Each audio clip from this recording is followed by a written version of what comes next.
Check 1 2 1 2. What's up, everybody? DJ Divine Justice here, aka Go Broncos. Want to talk about everyone's favorite software, Luby Pro. Today I'm talking about MIDI automation. I've got this first clip that we'll be working with, so I'm going to open that up, and I'm going to open it up a little bit more, and then I'm going to close my mixer. Then I'm going to go down to the slice page I have. So in my slice page, I'm kind of using the 4 different ideas you can have as far as using these loop slicers. So these grids have 4 different ways of slicing that same loop, which is this first loop. That's the audio loop. This MIDI loop is what records my input and then plays it back, and then it records it either quantized or not quantized. That's the MIDI loops themselves. Then the transients, or I should say the clip slicers, are divided into 2 sections, where it either divides these pads by the transient markers, meaning what it sees as the big hits, or evenly, meaning that I can just play it back kind of like old school MPC style. So let's see if I can have that make audio sense.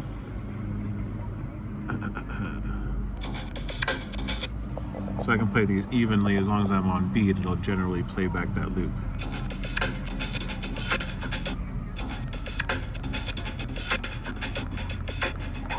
Then this is without quantization, which is going to be the same because there's nothing playing. Not the greatest example, but that's how it's programmed. Now with the transients, you see that second one is the snare. Same thing over here probably, because it's divided by transients, versus over here it's divided evenly. Fine, okay, we understand that. Now I used the MIDI learn to MIDI learn these 16 pads, and then I start from the top left and end in the bottom right.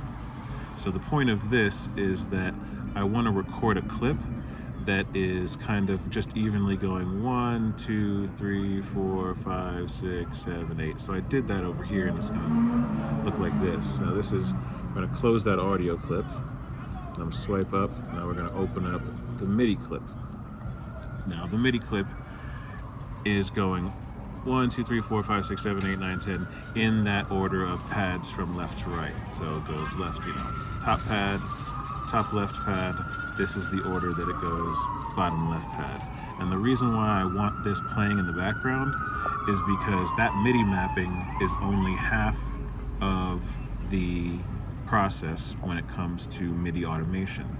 The other process is going into the menu and control settings and then I go into default. There are different reasons to go into different parts, which is not for right now. Control settings. Again, I'm in the project, I'm working in the project default. Shows me all the bindings that I've already created. A binding is almost like a MIDI mapping in the background, for lack of a better explanation. So I have on the bright red, which is the MIDI section, all these different ones that I've gotten up to clip 9 to press a button on the clip slicer. So if I want to add another one, let's do add a binding, TRI, trigger a widget action. I'm going to pick that first widget because I'm still just working on this one. I'm going to press button 10 because that's what I'm up to. Save. And now instead of having to remember where that is, this is the most important part. Technically I'm going to close this. I want this playing. Now when that's playing, you can see it triggers up to 9. I have all 16, but it stops at 9 because I've only got to 9 in my programming of bindings. So now I have to go back to default. I have to remake that number 10 because I didn't add anything to it. So add a binding, TRI,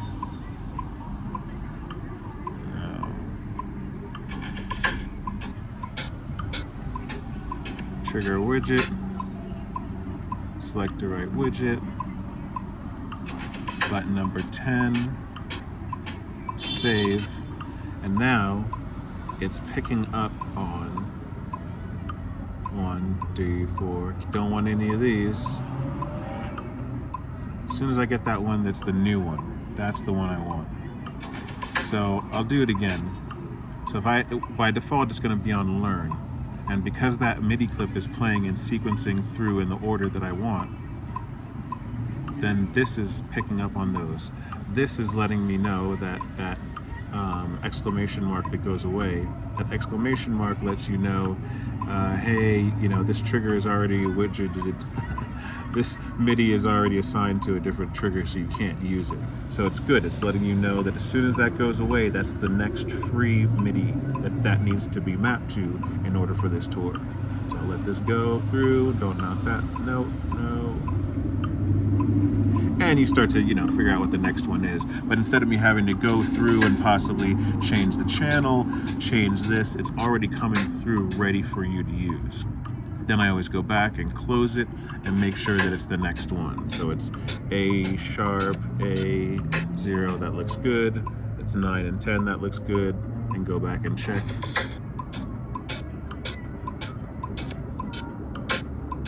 So now it goes through to 10. And then I just have to do that many more times, and then that way whenever I record into any of these and it plays back, it'll know which note to play right back to re-examine what I did. So the example is, if I stop this one, I was able to do a snare on beat, and then I recorded the audio, and so now that sounds like this. And that was from me sampling this pad.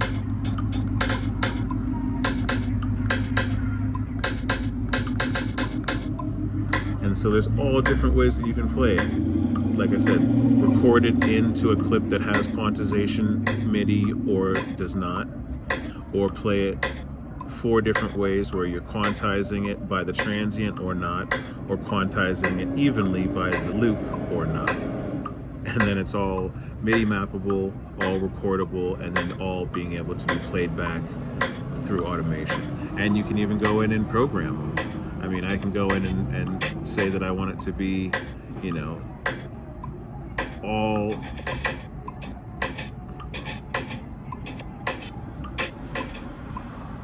just play all the first pad the first time when it starts. It's just like MIDI. It is MIDI. So it's a great idea and a great way to control the ability to slice up your samples and also play them back immediately. Because as soon as that audio is in that loop, then these pads are ready to go to be able to play. And then you can set these up with threshold so that as soon as these start to play, these are ready to record, or one is ready to record.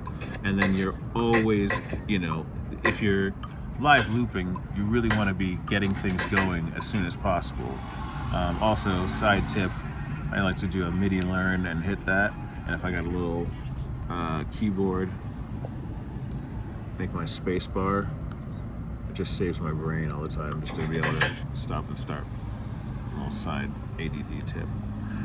So anyway, very cool ways to be able to control and then immediately manipulate. And since we really want to be getting our loops going as fast as possible, threshold recording, auto slicing, MIDI mapping, all that stuff that gets whatever can get it looped and get us onto the next thing as fast as possible is definitely a useful tool.